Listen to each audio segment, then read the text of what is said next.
Welcome back to the channel and Happy New Year, friends. I thought it might be fun for us to start out the new year by building ourselves a DOS gaming rig on native hardware using one of these wonderful thin clients.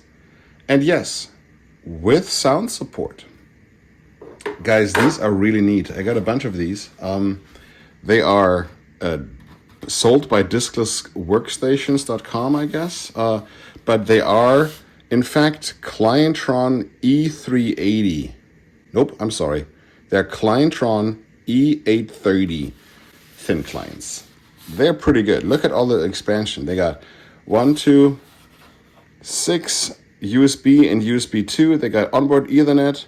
They got DVI, VGA. They got 2 serial ports, one internal header and one that is exposed to the outside. They have sound and microphone in. They're sporting an Intel Atom N270 processor at 1.6 gigahertz. They have 2 gigabytes DDR2 533 megahertz RAM. And they have an internal header for SATA, 44-pin IDE, and Compact Flash. They also have an extension bracket. So you would think you would be able to just throw a sound card into these, right? Like if it's a PCI extension port, you can just put a sound card into it and be done with it.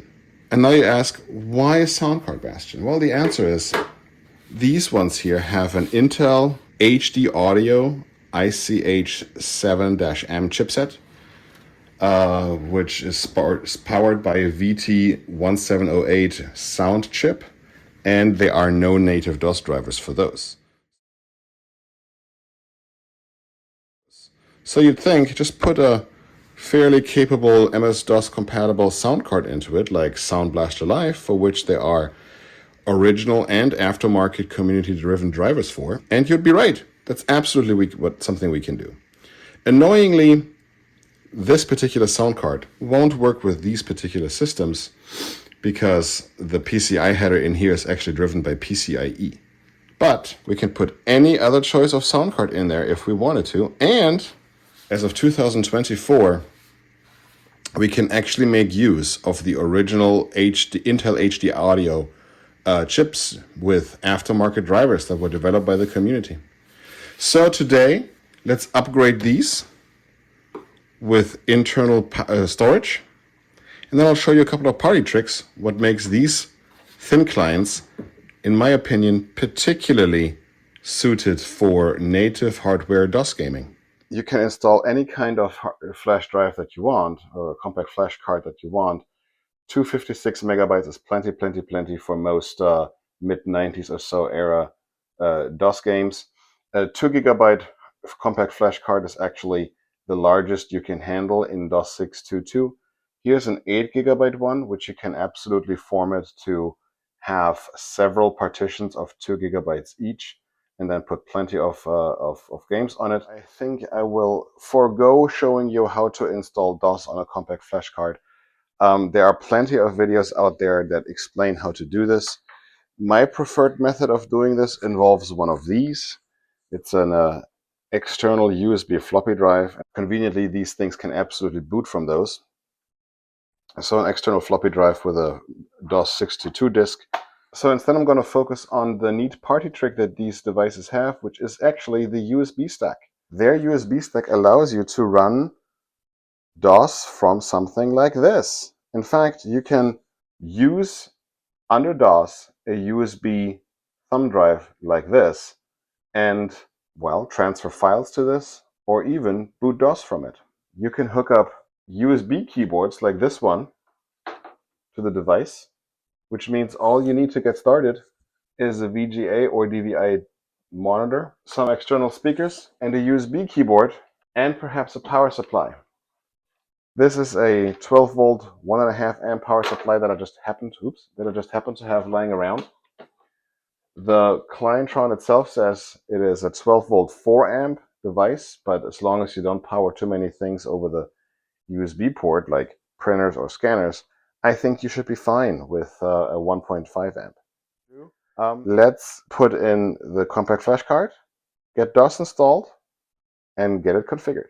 And you have to pay attention to make sure you open the right side, because the bottom side does not come off. The top side does, and I can never remember which of the two sides is the top one. I'm wagering it's this side that is the top. So let's see. If it pops open. Yes. We gambled right for a change. There we go. And here we see the inside in all its glory. We got 2 gigs of RAM, and we got compact flash header. There's also an SATA header over here. It's a 44-pin hard drive connector, so you can connect one of those if you have one that angles up. And you can, as you can see here, there's expansion capability. We got a PCI header over there. Isn't that just neat? So we can just pop this guy out and have a PCI header right there. Tell you what, we can just pop this guy in like so, and we're off to the races. With Control-Alt-Delete, enter setup. We want to make sure that it actually detected the compact flash card, and it did. So the one thing we need to do is we need to make sure that she is going to boot from the floppy drive. So it defaults to USB CD-ROM, which is great. And I'm so thankful that the USB stack in this BIOS is so good that it actually allows us to use a USB keyboard and seemingly allows us to boot from USB floppy. Second boot drive, hard drive seems good. And now let's turn off the onboard LAN boot, the PXE situation. Pop in the hard drive, the floppy drive. With a little bit of luck, she will boot from there. Here we go.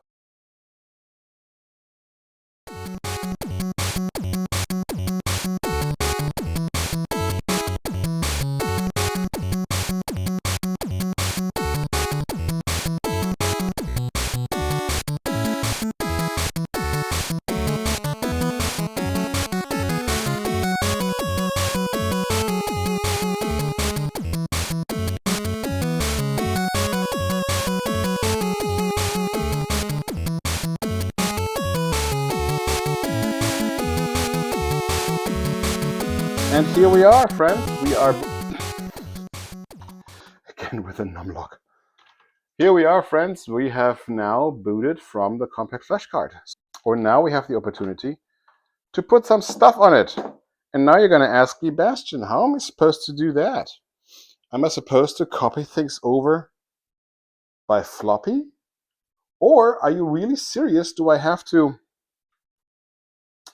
take the compact flash card out every single time I want to put on new software? The answer is no. You don't have to do any of those things. And this is the party trick here. We can now put our flash drive, our generic flash drive that I pop into the back over here. We can put that into HDD mode as opposed to floppy drive mode. And now the BIOS will make it seem to DOS to be a native hard drive, a native IDE hard drive, without having to do anything whatsoever. DOS is now running from the internal compact flash card. And when we look over here, we see that we have the other generic USB drive is already available to us. And that's great. So I installed a couple of things here on the C drive. By the way, you can absolutely take the compact flash card out and pop it in your regular computer, just like you can with the floppy drive. Pop them in your computer. Modern Windows and Linux systems and Mac OS, I guess, will be able to recognize the FAT16 file system that DOS expects and put things on it. So I got a couple of things installed here. One of the things that I want to show is USB DOS. USB DOS is also a community-driven project which adds a USB and universal host controller interface to MS-DOS. You might be tempted to use USB DOS, but I strongly recommend you don't. And the reason for that is because recall how we're using the USB keyboard, and we kind of have to, right? Because there are no other ports other than USB here on the device itself. As soon as you load the USB driver, this keyboard will stop working reliably, and that's because the USB host control interface from USB DOS will interfere with the BIOS of this device. So that being said, just ignore USB DOS. Another thing I installed here for you are a bunch of my favorite tools like IMD, a couple of benchmarks, CD-ROM driver if you're so inclined, Norton Commander, mouse driver, and a bunch of other things. And most importantly, we have installed SBEMU. Now, SBEMU, friends, there's not much to it. It's just a file that gets loaded with autoexec and gets configured in configsys. So for DOS to run properly, most of the time, you would want some kind of high memory manager that allows you to use the area between 640K and 1 megabyte. And you want to install EMM386 on DOS, which allows you to use RAM above 1 megabyte all the way to 65 megs. Now, SBEMU has some other requirements. It would like for you to use JMMX, which replaces HiMemSys, and JLoad and JMMQP, like this situation basically, which replaces EMM386. So I remove those two drivers and I install these two drivers. SBEMU works by trapping the DMA channel, the direct memory access channel for the sound card, trapping it and redirecting it internally to another memory area, and those memory managers will help you do this much better than the original DOS ones from the 90s. Similarly, in autoexec, we'll just set our MIDI synthesizer variables. We set our Sound Blaster variables. And then we are loading this 32-bit memory manager in the high memory area of DOS. And then we load SBEMU. And once we do that upon boot, we'll see here that the memory managers are loaded. SBEMU is loaded and automatically detects that our sound card is the Intel HDA. This is the correct one for this version of the thin client. We can use real mode, and we load it in protected memory areas. That's what I said earlier, so that the DMA trap works. And we have successfully enabled OPL3, MPU 401, and Sound Blaster emulation. We can hear that MIDI works just fine in games like Duke Nukem.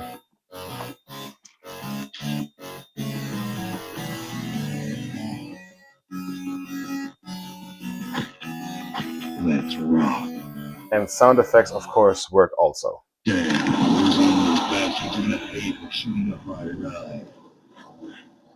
which is shooting? Here we go. Ooh yeah. Ooh yeah, here we are. Where is it? Where's jump? I forget where jump is. Oh yeah.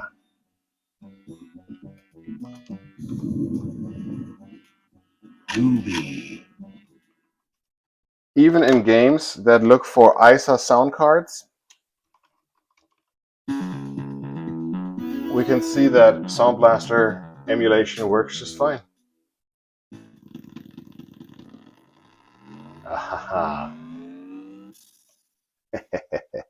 Sound effects work, and MIDI music works. Beautiful. Oh yeah.